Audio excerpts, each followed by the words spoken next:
All right, okay. This one's going to be a little bit different. It's an interesting video, but I think it's worthwhile to talk about.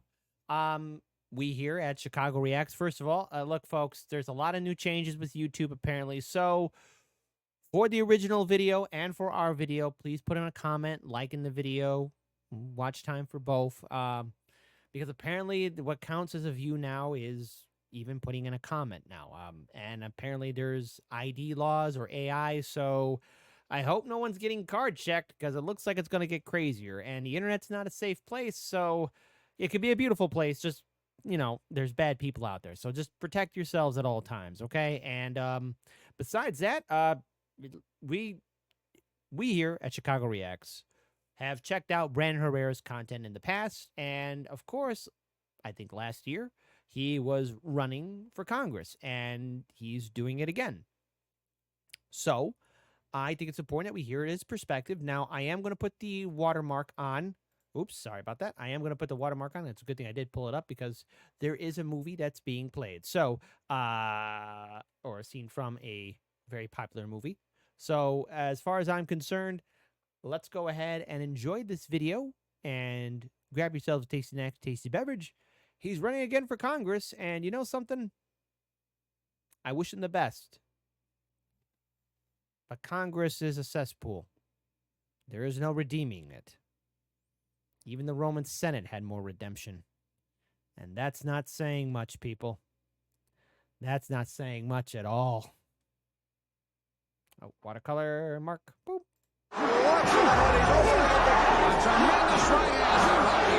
In the 1976 film Rocky, despite what people might remember, Sylvester Stallone's character Rocky Balboa doesn't actually win in the climax of the film. My favorite's Rocky IV. Don't yell at me. Instead, everyone is just impressed that despite him going up against the current champion, he, being a rough around the edges everyman, goes the distance, beating everyone's expectations, and almost wins. Ain't gonna be no rematch. Ain't gonna be no rematch. In fact, it's not And then Rocky II. It's like, what do you mean? I was losing? actually until the rematch in Rocky II that Stallone's character actually succeeds and finally wins the title.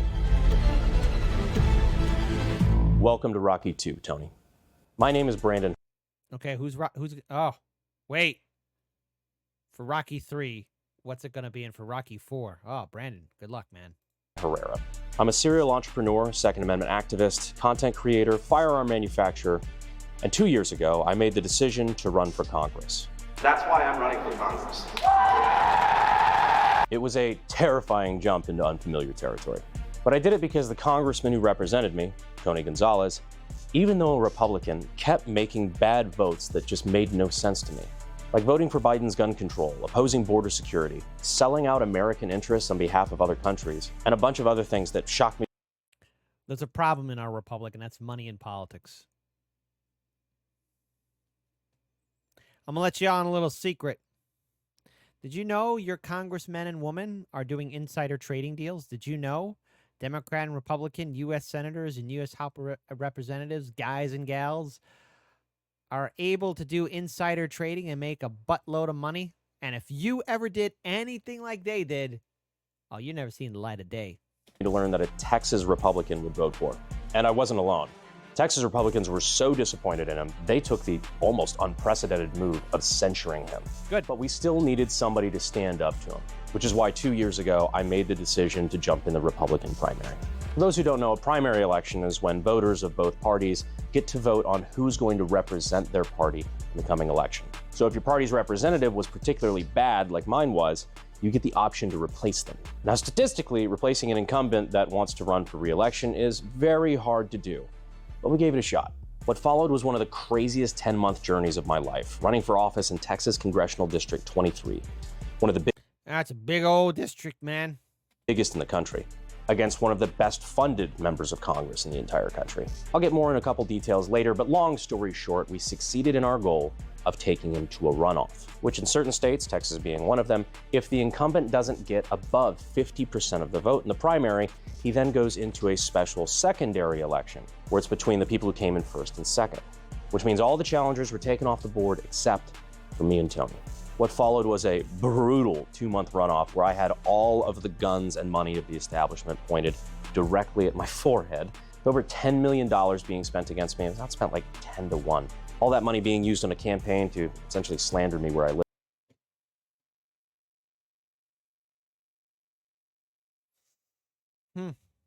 Okay. Wouldn't surprise me that politicians do this.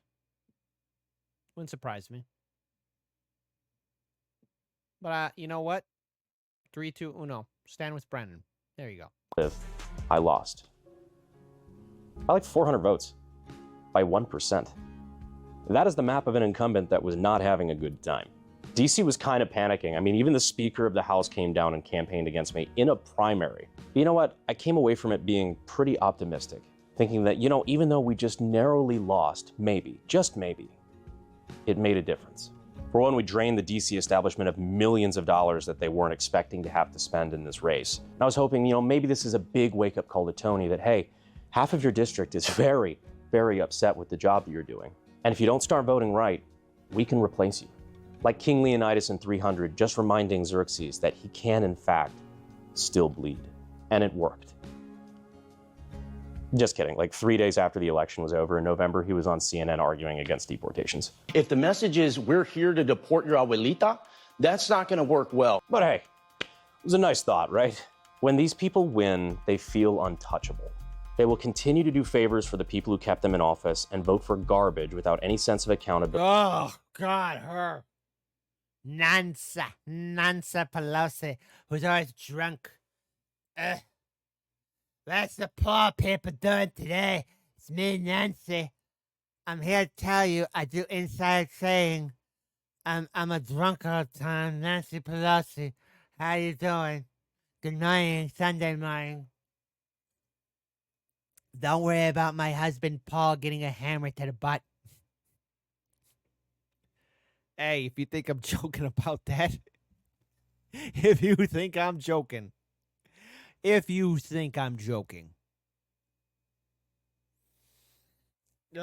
get stressed out even thinking about it. Democrats. Bleh. This lady's done more insider trading than anybody else. Like, somehow she keeps on ranking in the gold. Like, you gotta be using a cheat code. She makes that Twitch streamer that was being called out on Battlefield 6 or whatever, on Twitch look like an amateur. This lady's got the real cheat codes right here. From the people who they hate and pretend to love when the cameras are on. The truth is, these people only understand one language. Money. The only way to stop them, truly stop them, is to win. Yep. I understand that now. After the last race, I'll be honest, I thought I was done, right? I gave it non a shot and I was happy to go back to my honestly comfortable life, shooting guns, making content with my friends, and running my businesses. But I'm not gonna lie, it started to eat at me.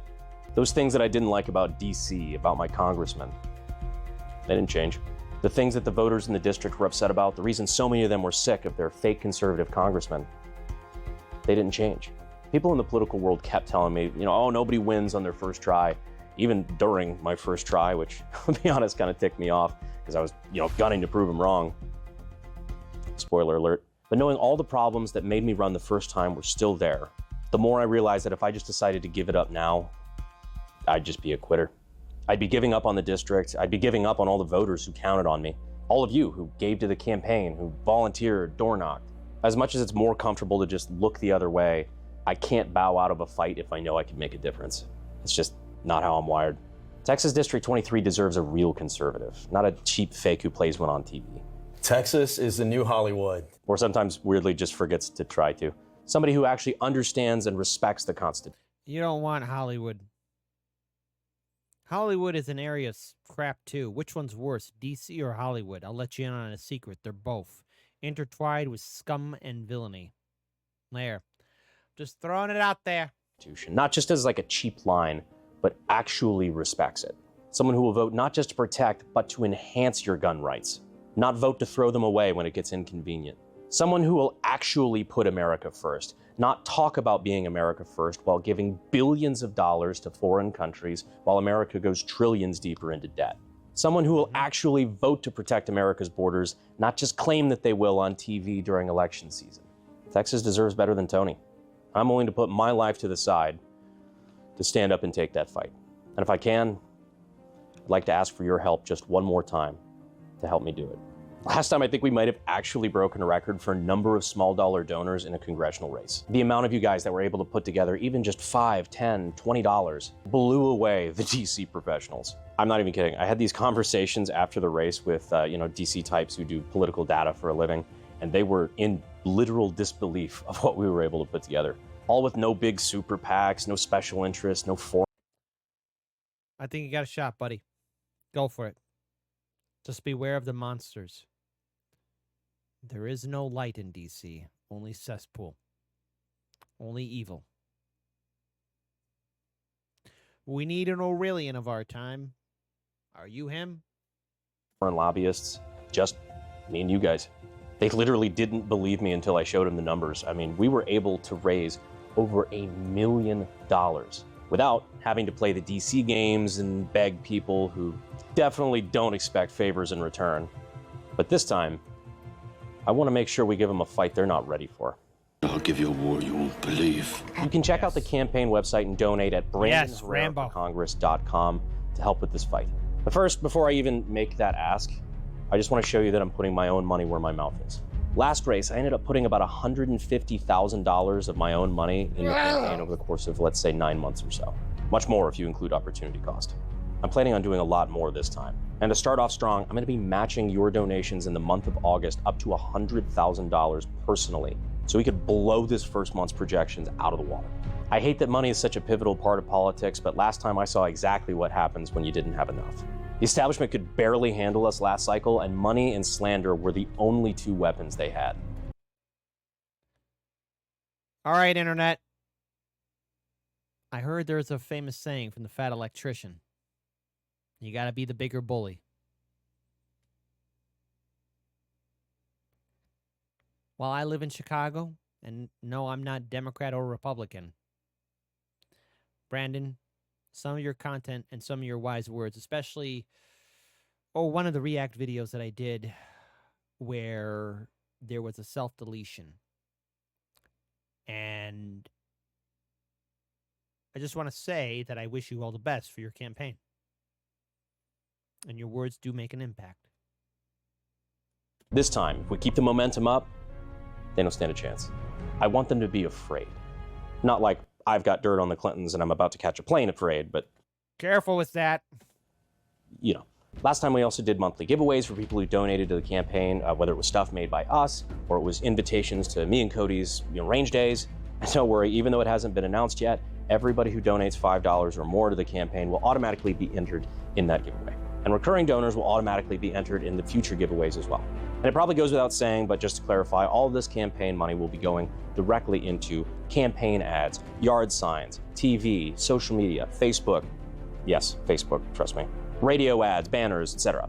I make $0 off this. I get no payment from the campaign, either directly or indirectly. And like I said, I will be personally matching donations this month up to $100,000 just to kick things off. Because unlike the DC types, I don't need this. I already have my dream job. I'd be taking a pay cut to take this job. But I'm willing to do it because I truly feel like it's the best way I can currently serve my country. Because that's what it should be. It's not a job, it's not a way to get rich, it's service. People forget that. And I'll take that pledge right now, on record. When I'm in office, I will not be buying, selling, or trading a single stock. Hell, I support legislation to ban it while in office. Again, unlike the DC types, I don't need insider trading to be successful.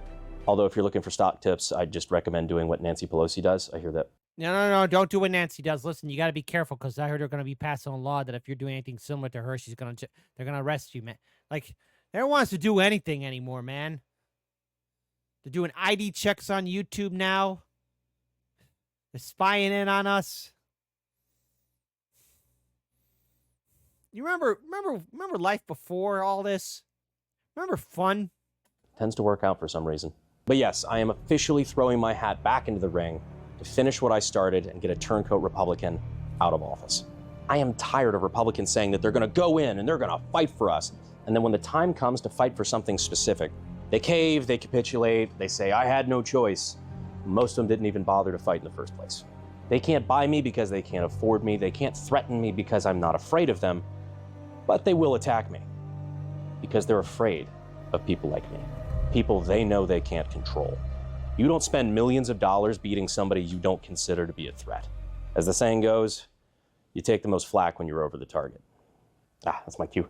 Sorry, gotta do a little walk and talk here. So if you're tired of career politicians, corrupt insiders who are willing to throw your rights away first chance they get for a check from big business or foreign interests, if you truly want to make politicians afraid again, I'd be honored to represent your voice. Oh, and if you're watching this and you are from the establishment, just remember in the real world, there's more of us than there are of you. Now, Brandon Herrera.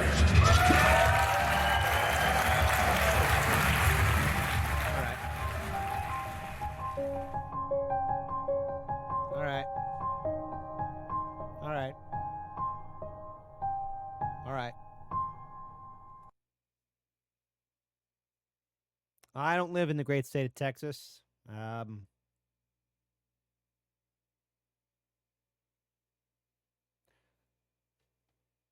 But he came close last time. I followed the election.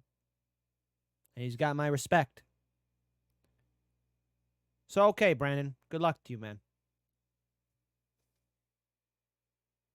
I think you could do it. And on a personal note,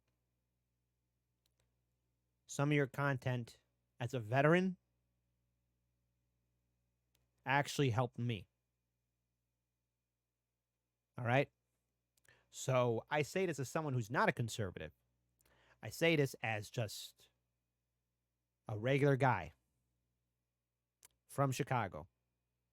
There you go. I had a little special in there. I don't like how the establishment just slandered and smeared you. I don't like how they attacked you. And I can attest for the fact that your words have meant a lot. Your content's great. And on top of that, too, I wish you all the best in this fight. Do me a favor. Kick their teeth in. As a favor for me. I'd appreciate it. And you make that son of a gun regret anything he's ever said. Sometimes, internet, you got to be the bigger bully. And sometimes you got to fight. 2026, Brandon. All right. Bring it home and win. And all the best to you. And if you need any help from Chicago and someone needs cement shoes for a nice, cool swim in Lake Michigan, give us a ring.